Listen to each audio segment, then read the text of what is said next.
Hey gang, what's up? Welcome back here to another edition of Intuitive Angling, and much appreciated you guys stopping by to check today's video out. And got a good one for you guys today. We're going to give you tips and advice on fishing one of the best big bass lures you can fish in April, and that's the old school Gilmore jumper. I'm going to give you guys some tips and advice on this as far as where you need to fish it at, how you need to work it, and just tell you a little bit of history about it. And it will definitely catch you some hogs this time of year from about now until the mid part of May. So we'll get into that. Just want to invite everybody before we get started to, if you haven't had a chance to check out my new channel, The Fishing Teacher with Randy Blockett, I invite you guys to do that. I'll include the link in the description.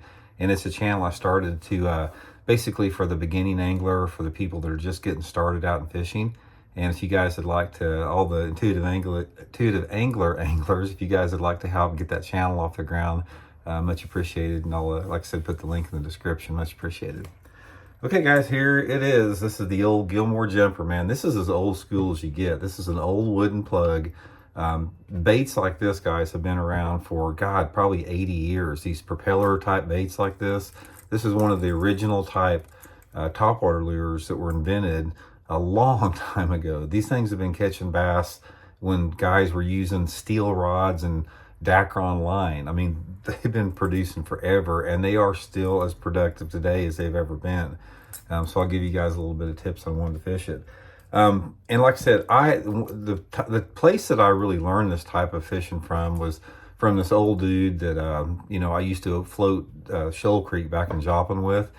He was an old guy, World War II veteran, and that's all he threw was the jumpers and the wood choppers like this. And he caught big ones floating that creek with me. And I saw how productive it was and started taking it around the country, catching them on it. Tommy Biffle, this is one of his favorite baits. In fact, he beat me out in the 1990, was it 6 or 7 megabucks tournament at Lake Murray.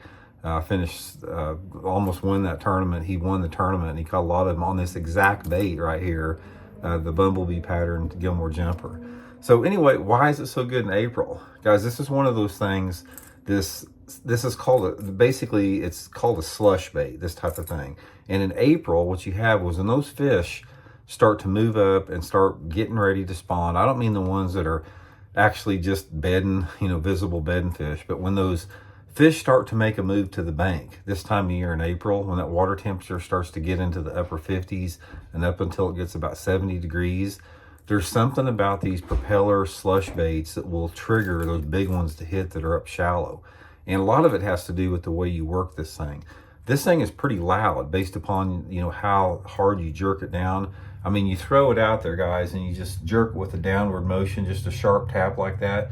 And depending upon the force that you put on the way down, it can be a really loud, or it can be, it just depends on how much force you put on it. But the thing about this, why this is so effective, is you can work it extremely slow in short distances. So say, for example, if you're fishing in the back part of a cove where there's some fish moving up to spawn, and there's some laydowns or something, and it's narrowing down and it's not real big, you can take like this jumper slush type bait, throw it up there, and just twitch it for maybe 2 or 3 inches, and then let it set still and let all the ripples dissipate, and then just jerk it real sharp and short again to where it only moves a couple inches. And the key on this thing to catching big ones in April on it is you have to let the ripples dissipate completely. Now, I learned this from the old school topwater guys, the guys like Charlie Campbell, guys like Shorty Evans, old dudes from here in the Ozarks that were experts at fishing topwaters.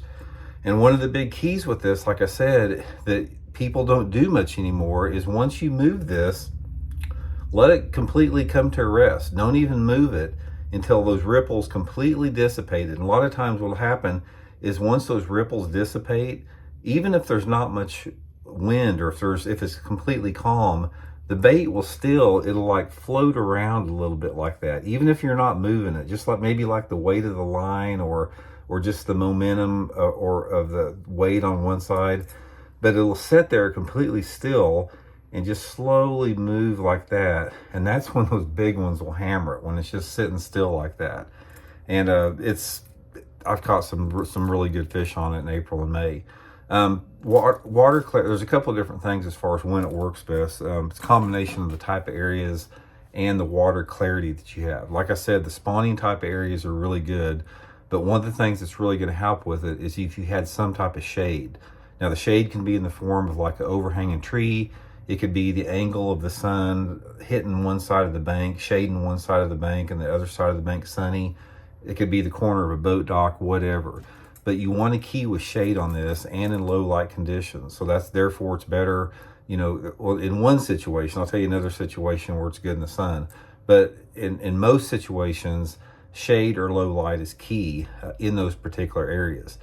And water visibility of anywhere between, say, maybe 2 to 3.5 feet, something like that for the most part.